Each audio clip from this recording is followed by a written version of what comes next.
Hi friends, last time ఒక వీడియోలో chemical names use చేసుకుని వాటి యొక్క ఫార్ములాస్ని ఎలా రాయాలి అనే విషయాన్ని ఎక్స్ప్లెయిన్ చేశాను.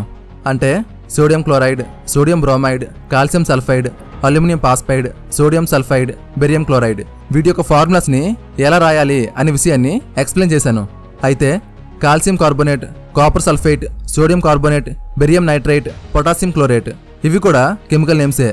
మరి వీటికి కూడా కెమికల్ ఫార్ములాస్ ఉంటాయి. కానీ వీటి కోసమైతే ఆ వీడియోలో ఎక్స్ప్లెయిన్ చేయలేదు. ఎందుకంటే వీటిలో పాలియాటమిక్ అయాన్స్ ఉంటాయి. పాలియాటమిక్ అయాన్స్ గురించి తెలియకపోతే వాటి యొక్క ఫార్ములాస్ అనేవి మనకు అర్థం కావు. అందుకని వాటిని ఒక వీడియోలో ఎక్స్ప్లెయిన్ చేద్దామని ఈ వీడియో చేశాను. ఈ వీడియోలో పాలియాటమిక్ అయాన్స్ అంటే ఏంటి, పాలియాటమిక్ అయాన్స్ని ఎలా గుర్తుపట్టాలి, అలాగే వీటి యొక్క కెమికల్ ఫార్ములాస్ని ఎలా రాయాలి, ఇలాంటి విషయాల గురించి ఈ వీడియోలో ఎక్స్ప్లెయిన్ చేస్తాను. సో వీడియోని ఎండ్ వరకు చూసి వీడియో ఎలా అనిపించిందో కామెంట్ చేసి, వీడియో నచ్చితే ఒక లైక్ చేసి ఇలాంటి మంచి మంచి ఇన్ఫర్మేటివ్ కంటెంట్ కోసం మన ఛానల్ని సబ్స్క్రైబ్ చేసుకోండి.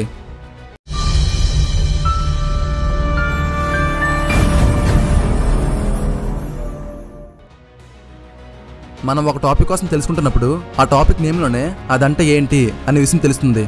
అలాగే మనం చెప్పుకుంటున్న పాలియాటమిక్ అయాన్ ఈ నేమ్ యొక్క మీనింగ్ మనకు బాగా తెలిస్తే ఇంకా ఈ టాపిక్ అనేది క్లారిటీగా అర్థమవుతుంది. సో ముందుగా ఈ నేమ్ యొక్క మీనింగ్ ఏంటో ఎక్స్ప్లెయిన్ చేస్తాను. ఈ నేమ్ని మనం 3 పార్ట్స్గా డివైడ్ చేద్దాం. పాలి ఒకటి, అటామిక్ ఒకటి, అలాగే మరొకటి అయాన్. సో పాలి అంటే చాలా అని, అంటే 2 లేదా అంతకంటే ఎక్కువగా ఉంటే వాటిని పాలి అంటాం. ఫర్ ఎగ్జాంపుల్ పాలిటెక్నిక్ అంటే చాలా టెక్నికల్ ఫీల్డ్స్తో కూడి ఉన్నది అని. అలాగే పాలిగాన్, గాన్ అంటే గ్రీక్ భాషలో యాంగిల్స్ అని, అంటే చాలా యాంగిల్స్తో కూడి ఉన్నదని.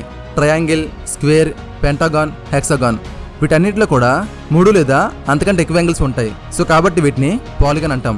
అలాగే మరొక ఎగ్జాంపుల్ పాలిక్లినిక్. క్లినిక్ అంటే హెల్త్ కేర్ ఫెసిలిటీస్ ఉన్న వాటిని క్లినిక్ అంటాం.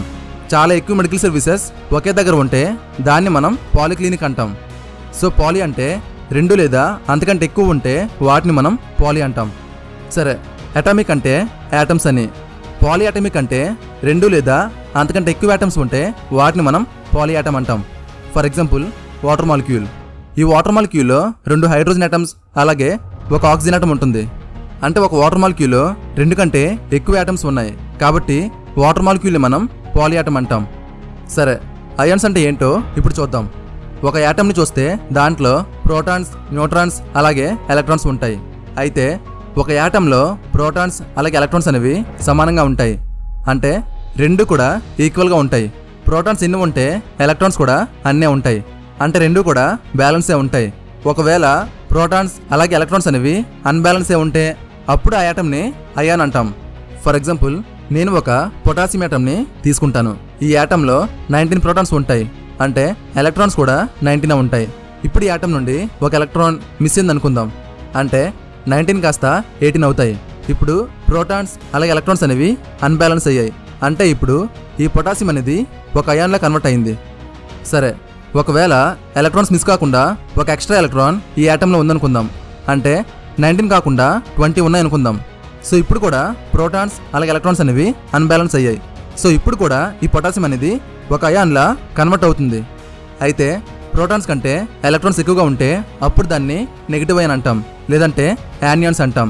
అలాగే ప్రోటాన్స్ కంటే ఎలక్ట్రాన్స్ తక్కువగా ఉంటే అప్పుడు వాటిని పాజిటివ్ అయాన్స్ అంటాం, లేదా క్యాటియాన్స్ అంటాం. సో వీటినే మనం పొటాషియం పాజిటివ్ అయాన్ అని అలాగే పొటాషియం నెగిటివ్ అయాన్ అని అంటాం. సరే, ఒక యాటంలో నెగిటివ్ పార్టికల్స్ ఎన్ని ఎక్కువగా ఉన్నాయి అనే విషయాన్ని ఆ యాటమ్ యొక్క సింబల్ పైన నెగిటివ్ సైన్ వేసి ఇండికేట్ చేస్తాం. ఫర్ ఎగ్జాంపుల్ పొటాషియం యాటమ్ యొక్క సింబల్ అనేది K. సో K పైన -1 అని వేస్తే దాంట్లో ఒక ఎలక్ట్రాన్ ఎక్స్ట్రాగా ఉందని. అలాగే -2 అని వేస్తే అప్పుడు దాంట్లో 2 ఎలక్ట్రాన్స్ అనేవి ఎక్స్ట్రాగా ఉన్నాయని. ఒకవేళ -3 అని వేస్తే అప్పుడు దాంట్లో 3 ఎలక్ట్రాన్స్ అనేవి ఎక్స్ట్రాగా ఉన్నాయని. అలా కాకుండా +1 అని ఉంటే అప్పుడు దాంట్లో ఒక ఎలక్ట్రాన్ తక్కువగా ఉందని. అలాగే +2 అని ఉంటే అప్పుడు దాంట్లో 2 ఎలక్ట్రాన్స్ అనేవి తక్కువగా ఉన్నాయని. అదే ఒకవేళ +3 అని ఉంటే అప్పుడు దాంట్లో 3 ఎలక్ట్రాన్స్ అనేవి తక్కువగా ఉన్నాయని. సరే, అయాన్స్ గురించి అర్థమైందని అనుకుంటున్నాను. సో పాలియాటమిక్ అయాన్ అంటే ఒక పాలియాటంలో ఎక్స్ట్రా ఎలక్ట్రాన్స్ ఉన్నా లేదంటే తక్కువ ఎలక్ట్రాన్స్ ఉన్నా దాన్ని మనం పాలియాటమిక్ అయాన్ అంటాం. ఫర్ ఎగ్జాంపుల్ నేను 3 యాటమ్స్ని తీసుకుంటాను. ఫస్ట్ యాటంలో 5 ప్రోటాన్స్ ఉన్నాయనుకుందాం. అంటే ఎలక్ట్రాన్స్ కూడా 5 ఉంటాయి. అలాగే సెకండ్ యాటంలో 10 ప్రోటాన్స్ ఉన్నాయనుకుందాం. అంటే ఎలక్ట్రాన్స్ కూడా 10 ఉంటాయి. అలాగే థర్డ్ ఆటంలో 15 ప్రోటాన్స్ ఉన్నాయి అనుకుందాం, అంటే ఎలక్ట్రాన్స్ కూడా 15 ఉంటాయి. ఇప్పుడు టోటల్గా ఈ 3 ఆటమ్స్లో 30 ఎలక్ట్రాన్స్ ఉన్నాయి. ఇప్పుడు ఈ 3 ఆటమ్స్ కూడా బాండే ఉన్నాయి అనుకుందాం, అంటే ఈ మూడింటిని కలిపి పాలీ ఆటం అంటాం. ఈ పాలీ ఆటంలో ఎలక్ట్రాన్స్ అనేవి 30 ఉన్నాయి. ఒకవేళ 30 కంటే ఒక ఎలక్ట్రాన్ ఎక్స్ట్రా ఉన్నా లేదంటే ఒక ఎలక్ట్రాన్ తక్కువగా ఉన్నా అప్పుడు దీన్ని పాలియాటమిక్ అయాన్ అంటాం. Carbonate, sulphate, nitrate, chlorate, phosphate ఇవన్నీ కూడా పాలియాటమిక్ అయాన్స్. అయితే వీటి యొక్క కెమికల్ ఫార్ములాస్ని పక్కన డిస్ప్లే చేశా. వీటిపైన చూస్తే -1 అని, -2 అని, అలాగే -3 అని వేసి ఉంది. సో దేనికైతే -1 అని ఉందో దాంట్లో ఒక ఎలక్ట్రాన్ అనేది ఎక్స్ట్రాగా ఉందని, అలాగే -2 అని ఉంటే దాంట్లో 2 ఎలక్ట్రాన్స్ అనేవి ఎక్స్ట్రాగా ఉన్నాయని, -3 అని ఉంటే దాంట్లో 3 ఎలక్ట్రాన్స్ అనేవి ఎక్స్ట్రాగా ఉన్నాయని. అయితే నేమ్ని చూసి పాలియాటమిక్ అయాన్స్ని ఎలా ఐడెంటిఫై చేయాలో ఇప్పుడు చూద్దాం. వీటి యొక్క నేమ్ ఎండింగ్లో ATE అని లేదంటే ITE అని ఉంటుంది. ఇక్కడ కొన్ని నేమ్స్ ఉన్నాయి. వాటి యొక్క నేమ్స్ ఎండింగ్లో ప్రతి వాటికి కూడా ATE అని ఉంది. సో ఇలా వేటికైతే ATE అని ఉంటుందో అవన్నీ కూడా స్టాండర్డ్ అయాన్స్. ఈ స్టాండర్డ్ అయాన్స్ యొక్క కెమికల్ ఫార్ములాస్ని మనం గుర్తుపెట్టుకోవాలి. అంటే వేటికైతే చివర్లో ATE అని ఉంటుందో వాటి యొక్క ఫార్ములాస్ని మనం గుర్తుపెట్టుకోవాలి. ఫర్ ఎగ్జాంపుల్ క్లోరేట్ని చూద్దాం. క్లోరేట్ యొక్క కెమికల్ ఫార్ములా ClO3-1. ఈ ఫార్ములాని మనం గుర్తుపెట్టుకోవాలి. అయితే ఇక్కడ ఒక క్లోరిన్ ఆటం అలాగే 3 ఆక్సిజన్ ఆటమ్స్ బాండే ఉన్నాయి. సో వీటన్నిటిని కలిపి పాలియాటం అంటాం. ఈ పాలియాటంకి పైన -1 అని ఉంది, అంటే ఈ పాలియాటంలో ఉండాల్సిన కంటే ఒక ఎలక్ట్రాన్ ఎక్స్ట్రాగా ఉంది కాబట్టి దీన్ని మనం పాలియాటమిక్ అయాన్ అంటాం. సరే, క్లోరేట్ అనేది స్టాండర్డ్ అయాన్ అని చెప్పాను, అంటే వీటి చివర్లో ATE అని ఉంటుంది. సో దీని యొక్క ఫార్ములా ClO3-1, అంటే దీంట్లో ఒక క్లోరిన్ ఆటం అలాగే 3 ఆక్సిజన్ ఆటమ్స్ బాండే ఉన్నాయి. సో వీటి నుండి ఒక ఆక్సిజన్ ఆటంని తీసేస్తే అప్పుడు ఇది ClO2-1 అవుతుంది. సో ఎప్పుడైతే స్టాండర్డ్ అయాన్లో ఉండాల్సిన ఆక్సిజన్ ఆటమ్స్ కంటే ఒక ఆక్సిజన్ ఆటం తక్కువగా ఉంటుందో అప్పుడు దాని నేమ్ చివర్లో ITE అని యాడ్ అవుతుంది. అంటే దీంట్లో ఒక ఆక్సిజన్ ఆటం తక్కువగా ఉంది కాబట్టి దీన్ని క్లోరైట్ అంటాం. అంటే క్లోరైట్ అనేది క్లోరైడ్గా చేంజ్ అయింది. అదే ఒకవేళ స్టాండర్డ్ అయాన్ నుండి 2 ఆక్సిజన్ ఆటమ్స్ తీసేస్తే అప్పుడు నేమ్కి ముందు హైపో అని యాడ్ అవుతుంది. అలాగే ఈ చివర్లో ITE అని వస్తుంది. ఫర్ ఎగ్జాంపుల్ ClO3-1 నుండి 2 ఆక్సిజన్ ఆటమ్స్ని తీసేస్తే అప్పుడు ఇది ClO-1 అవుతుంది. సో ఇప్పుడు దీన్ని మనం హైపోక్లోరైట్ అంటాం. ఒకవేళ ఎలాంటి ఆక్సిజన్ ఆటమ్స్ లేకుండా ఓన్లీ ఒక క్లోరిన్ ఆటం మాత్రమే ఉండి దానికి -1 ఛార్జ్ ఉంటే అప్పుడు దాన్ని క్లోరైడ్ అంటాం. అదే ఒకవేళ స్టాండర్డ్ అయాన్లో ఉండాల్సిన ఆక్సిజన్ ఆటమ్స్ కంటే ఒక ఆక్సిజన్ ఆటం ఎక్స్ట్రాగా ఉంటే అప్పుడు దాని నేమ్కి ముందు పర్ అని యాడ్ అవుతుంది. ఫర్ ఎగ్జాంపుల్ ClO3-1 అనేది స్టాండర్డ్ అయాన్. ఇప్పుడు దీంట్లో ఒక ఆక్సిజన్ ఆటం ఎక్స్ట్రాగా ఉందనుకుందాం, అంటే ఇది ClO4-1 అవుతుంది. సో ఈ విధంగా ఒక ఆక్సిజన్ ఆటం ఎక్స్ట్రాగా ఉంటే దాన్ని మనం పర్క్లోరేట్ అంటాం. సో మీరు ఇక్కడ గుర్తుపెట్టుకోవాల్సింది స్టాండర్డ్ అయాన్ యొక్క కెమికల్ ఫార్ములాని. అది గుర్తుపెట్టుకుంటే వాటి యొక్క సిరీస్ మొత్తాన్ని మనం ఈజీగా చెప్పగలం. సరే, ఇప్పుడు బ్రోమేట్ని చూద్దాం. బ్రోమేట్ అనేది స్టాండర్డ్ అయాన్. దీని యొక్క ఫార్ములా BrO3-1, అంటే ఈ ఫార్ములాని మనం గుర్తుపెట్టుకోవాలి. అయితే ఈ బ్రోమేట్ నుండి ఒక ఆక్సిజన్ ఆటం తీసేస్తే అప్పుడు ఇది BrO2-1 అవుతుంది. ఒక ఆక్సిజన్ ఆటం తక్కువగా ఉంది కాబట్టి దీన్ని మనం బ్రోమేట్ అంటాం. అదే ఒకవేళ ఈ బ్రోమేట్ నుండి 2 ఆక్సిజన్ ఆటమ్స్ని తీసేస్తే అప్పుడు ఇది BrO-1 అవుతుంది, అంటే దీన్ని మనం హైపోబ్రోమేట్ అంటాం. అదే ఒకవేళ ఈ బ్రోమేట్లో ఒక ఆక్సిజన్ ఆటం ఎక్కువగా ఉంటే అప్పుడు ఇది BrO4-1 అవుతుంది, అంటే దీన్ని మనం పర్బ్రోమేట్ అంటాం. అయితే ఇప్పుడు చెప్పిన రూల్ అనేది కొన్ని వాటికి మాత్రమే ఇలా ఉంటుంది. అన్నిటికీ పర్రని హైపోని ఉండదు. కేవలం కొన్ని వాటికి మాత్రమే ఇలా పర్రని హైపోని ఉంటుంది. ఫర్ ఎగ్జాంపుల్ కార్బోనేట్ని చూద్దాం. కార్బోనేట్ యొక్క ఫార్ములా CO3-2. కార్బోనేట్ అనేది స్టాండర్డ్ అయాన్, అంటే ఈ ఫార్ములాని మనం గుర్తుపెట్టుకోవాలి. ఈ కార్బోనేట్ నుండి ఒక ఆక్సిజన్ని తీసేస్తే అప్పుడు ఇది CO2-2 అవుతుంది, అంటే దీన్ని మనం కార్బోనైట్ అంటాం. కానీ వీటికి పర్కార్బోనేట్ కానీ హైపోకార్బోనేట్ కానీ ఉండవు. సరే, కొన్ని వాటికి స్టార్టింగ్లో బై అని ఉంటుంది. ఫర్ ఎగ్జాంపుల్ బైకార్బోనేట్, దీనికి స్టార్టింగ్లో బై అని వచ్చింది. ఇలా వేటికైతే బై అని వస్తుందో వాటిలో ఒక హైడ్రోజన్ ఆటం ఎక్స్ట్రాగా ఉంటుంది. దీని యొక్క ఫార్ములా HCO3-1, అంటే ఒక హైడ్రోజన్ ఆటం యాడ్ అయితే దాన్ని మనం బైతో ఇండికేట్ చేస్తాం. సరే, కార్బోనేట్ యొక్క ఛార్జ్ అనేది -2, కానీ ఇక్కడ మాత్రం -1 అయింది.